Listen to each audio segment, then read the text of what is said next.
कि आपका जो एनालिसिस है इस 6 से 7 महीने के पीरियड में वो क्या कहता है कि शरणु सलगर साहब कितने सफल रहे हैं इसका इस्तेमाल करने में। अब तो ऐसे मैं वो वर्क देख रहा हूँ, मनरेगा के वर्क के भी उद्घाटन एमएलए साहब कर रहे हैं। उनसे कुछ उम्मीद हम नहीं कर रहे, हम ये उम्मीद कर रहे हैं इनका जो सही रूप है जनता के सामने आना। तो आप विपक्ष के तौर पर आप क्या कुछ कर रहे हैं जेडीएस पर? शरणु सलगर साहब ने एक बहुत ही कैलकुलेटेड जुमला कहा था कि आने वाले 25 साल भी उन्हीं के रहेंगे और वही सत्ताधीश रहेंगे बसों कल्याण में। तो कहीं ना कहीं इसमें वो छुपे हुए अल्फाज ये थे कि उन्होंने विपक्ष को मैनेज कर लिया है या फिर एक मिलीजुली सरकार चल रही है। हाँ, कांग्रेस की हालत बोलने की जरूरत नहीं। कट्टे पे चाय पे बैठे तो कांग्रेस की हालत क्या है समझते। तो क्या है, जैसे 15 लाख आपके अकाउंट में आने वाले थे वैसे 25 साल ये एमएलए रहने वाले, इसमें कोई क्या है बड़ी बात नहीं है। जो डुओ है एमएलए शरणु सलगर और उनकी धर्मपत्नी है तहसीलदार सावित्री सलगर, तो ये जो एक सिक्के के दो रुख हैं और जब ये सिक्का उछलता है तो इसकी खनक के कुछ मेरिट्स भी होते हैं, कुछ डीमेरिट्स भी होते हैं। तो आपको क्या लगता है कि इसका फ़ायदा ज़्यादा हुआ है या नुकसान हुआ है? आपके सपने हमारे अपने, new ocean developers private limited company. Hello दोस्तों, स्वागत है आपका हमारे इस चैनल एफएम गाइड और डेक्कन डाइजेस्ट में। हम लोग हमारे चैनल के माध्यम से एक नई सीरीज़ का आगाज़ कर रहे हैं और आज उसका पहला एपिसोड है। सीरीज़ का नाम है पक्ष बनाम विपक्ष।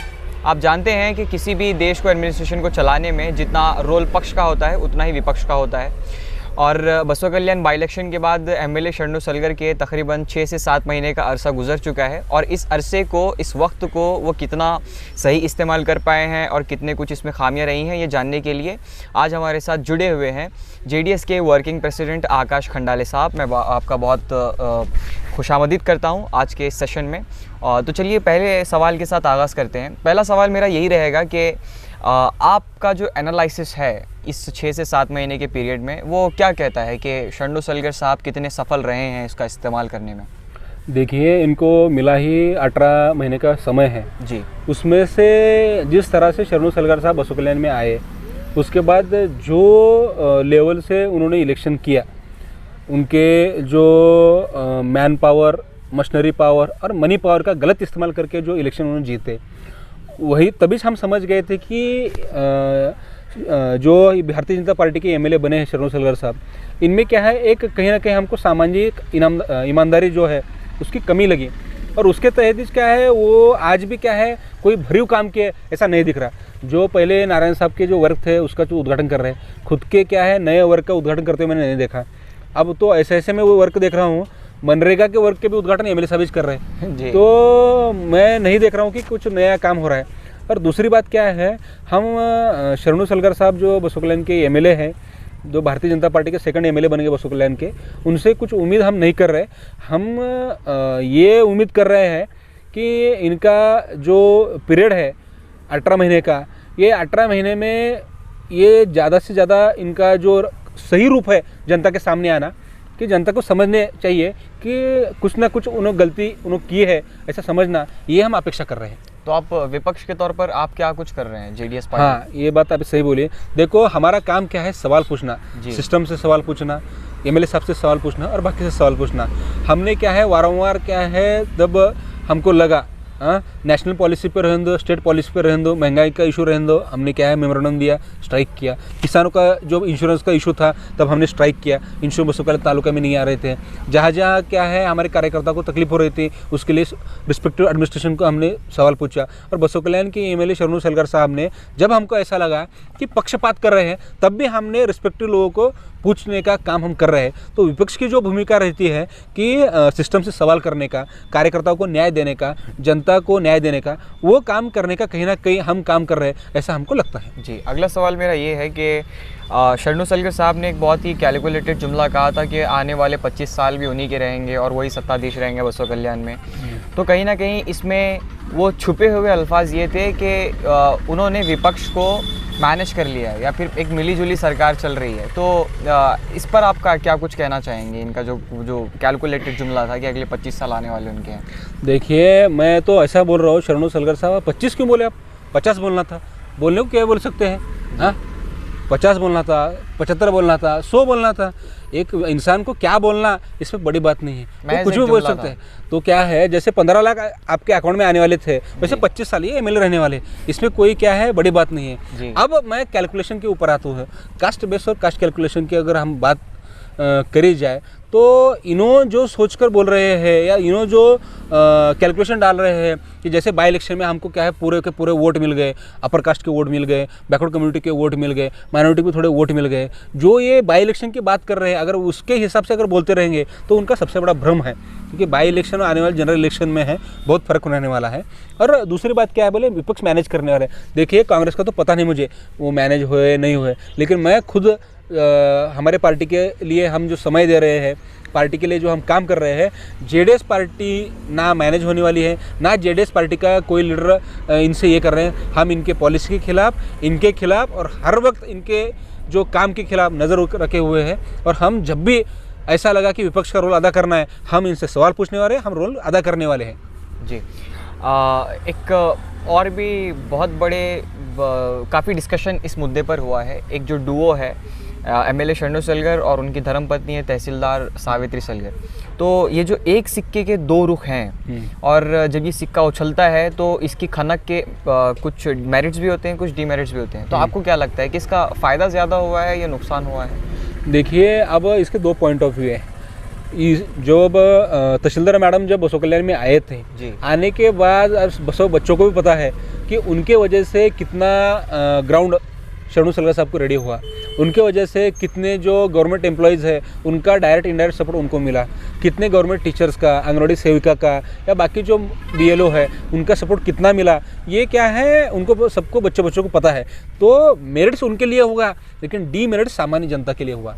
आज आप देखिए, जो कार्यकर्ता, जो वर्कर या जो सामान्य आदमी उनके फेवर का है या उनके रिश्तेदार का है या उनके क्लोज में है, उनके काम खटाखट होते हैं, जल्दी उनके काम होते हैं। लेकिन वही अगर कोई उनके अपोजिशन का आदमी हो या सामान्य आदमी हो, उसके लिए एक काम करना है, एक फाइल के ऊपर साइन लेना है, एक जाकर अगर कुछ मेमोरेंडम देना है या कुछ कार्यक्रम करना है या कुछ ये करना है, उनको कितनी तकलीफ हो रही है आप खुद जाके देखिए, उतनी तकलीफ हो रही है। हाँ, जब हम कोई क्या है प्रोग्राम की परमिशन पूछते हैं तो वो क्या करते हैं, उन्होंने बोलते हैं कोविड के रूल है, इतने सारे ये करना पड़ता है। वो वही क्या है, शरणू सलगर साहब और भारतीय जनता पार्टी का प्रोग्राम रहने दो, उनको कोई रूल नहीं होता।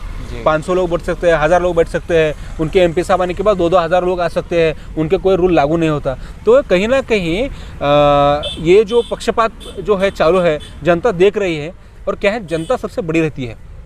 हाँ, और जनता क्या है, आज न कल इसके ऊपर स्टैंड लेने वाली है, क्योंकि तकलीफ जो है सबको हो रही है। कोई बोल रहा है, कोई नहीं बोल रहा है, लेकिन तकलीफ की वजह से कहीं ना कहीं ये लोग 2023 में जब आप बूथ में जब वोटिंग खुलेगी तब इसका रिजल्ट दिखना चाहिए, ऐसा मुझे लगता है। क्योंकि अगर रिजल्ट नहीं देखा तो लोकतंत्र के लिए सबसे घातक है, ऐसा हमारा मानना है। जी, चलिए आखिरी सवाल की तरफ बढ़ते हैं। जेडीएस की जो बॉडी थी, लोकल बॉडी, वो काफ़ी अरसे से एक ही बनी हुई थी, तो हाल ही में उसमें कई सारी तब्दीलियाँ कर दी गई हैं। आप पहले इसके स्पोक पर्सन हुआ करते थे, अभी आपको वर्किंग प्रेसिडेंट बना दिया गया है, और भी कई सारे नए चेहरे शामिल हुए हैं। तो इसके पीछे क्या कुछ उद्देश्य है जेडीएस का, और आप being as a running president, working president, आप क्या कुछ करना चाहेंगे आने वाले दिनों में? सबसे सही सवाल पूछे। देखिए, पिछले 15 साल से बॉडी जो है नहीं बनाई थी, क्योंकि हमारे जो माजी अध्यक्ष शबीर पाशा मुजव्वर जी पार्टी को अच्छी तरीके से संभाले। बहुत सारे हम जैसे युवा लोगों को राजकीय में गाइडेंस करने का काम और हमको मार्गदर्शन करके एक अच्छा प्लेटफॉर्म देने का काम शबीर पाशा जी ने किया है। उनका काम अच्छा था, लेकिन बदलाव परिवर्तन जो है संसार का नियम है, और इंसान को हमेशा बदलाव के साथ बदलना चाहिए। जो इंसान बदलाव के साथ नहीं बदलता, बदलाव से बदल देता है।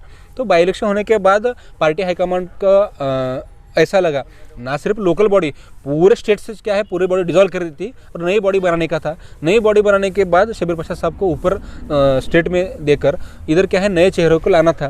तो हमारे जो लीडर है यशरफ अली खादरी जी, उसके बाद हमारे बंडेप्पा साहब है, रमेश पटेल साहब है, इनको क्या है ऐसा लगा कि अरशद महागावी जो है उनको अध्यक्ष किया जाए। बहुत सालों से उनका एक्सपीरियंस अच्छा है, और हमको छोटी उम्र में बड़ी जवाबदारी देने का काम भी पार्टी ने हमको किया है। तो हमारा ये विजन मिशन है कि हमको पार्टी को मजबूत लेके जाना है। देखिए आज भारतीय जनता पार्टी का हम वर्किंग कल्चर देख रहे हैं, उनके कार्यकर्ता की हालत देख रहे हैं।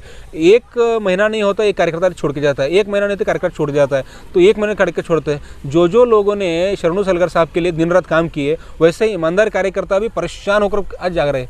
हाँ, कांग्रेस की हालत बोलने की ज़रूरत नहीं, कट्टे पे चाय पे बैठे तो कांग्रेस की हालत क्या है समझ देती है। और रही बात जेडीएस को, हमारे लिए खोने कुछ नहीं है, हमारे लिए जो है पाना है।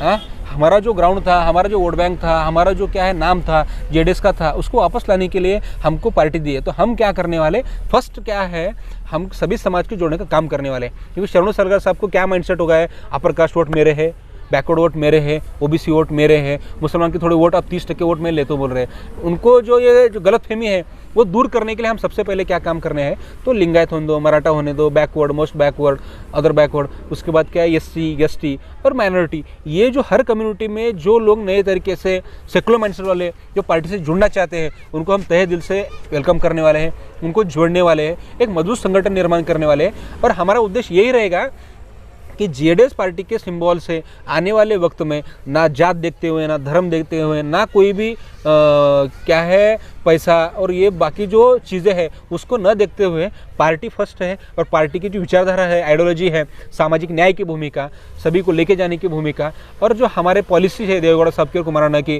किसान के फेवर की और पंचायत प्रोग्राम, इसको आगे लेके जाने के जो हमसे साथ जुड़ने वाला है, जुड़कर पार्टी स्ट्रांग कर आने वाले समय में बसों कल्याण में फिर एक बार जेडीएस का हमको एमएलए बनाना है। ये हमारा और पर्टिकुलरली मेरा ये कहीं ना कहीं एक ख्वाब है और उसको हम पूरे करने के लिए जी जान से काम कर रहे हैं। ना कि सिर्फ सपने दिन में नहीं देख रहे हैं, जो सपने हमको रात में सोने नहीं दे रहे हैं वो सपना मैं आपको बोल रहा हूँ, उसके लिए हम डेफिनेटली काम करने वाले हैं और उसके लिए डेफिनेटली काम चालू है। आने वाले समय में आप इसका आउटपुट ज़रूर देखेंगे। मैं इतना ही आपको कहने की कोशिश करूँगा कि क्या रहता है, बसों कल्याण जो है ये कॉन्स्टिट्यूंसी कोई भारतीय जनता पार्टी कॉन्स्टिट्यूंसी नहीं है जी। सबसे पहले, क्योंकि बसों कल्याण में जो माइंडसेट के लोग हैं वो माइंडसेट सेकुलर माइंडसेट के लोग हैं। ये जो आटूर साहब का छोड़िए, उनका वर्किंग कल्चर अलग था, उनका वर्किंग कल्चर सब दुनिया जानती है। लेकिन भारतीय जनता पार्टी की जो प्रेजेंट लीडरशिप और प्रेजेंट जो लीडर है उनका वर्किंग कल्चर बसों कल्याण किसको भी सेट होने वाला नहीं है। हाँ, अब क्या है, लोग राह देख रहे हैं कि कौन सी लीडरशिप उभर के बाहर आती है, तो उसको ध्यान में रखते हुए हम काम करने वाले हैं। आने वाले समय में आपको उसका रिजल्ट देखने को मिलेगा। चलिए, अब ये जो हमारी सीरीज़ है पक्ष बनाम विपक्ष, इस पर आप अपने सजेशन ज़रूर दें कि क्या कुछ इसमें चीज़ें ऐड हो सकती हैं और क्या कुछ चीज़ें हैं जो नहीं आनी चाहिए थी। तो एक और बार मैं आकाश खंडाले साहब का शुक्रिया अदा करता हूं कि उन्होंने अपना कीमती वक्त हमें दिया, और आप इस इन्फॉर्मेशन को अपने दोस्तों के साथ ज़रूर शेयर करें और हमारे YouTube चैनल को सब्सक्राइब कीजिए। और अगर आप इसे Facebook पर देख रहे हैं तो हमारे चैनल को ज़रूर फॉलो कीजिए नए अपडेट्स के लिए, और ऐसी खबरों के लिए बने रहे हमारे चैनल डेक्कन डाइजेस्ट और FM गाइड के साथ।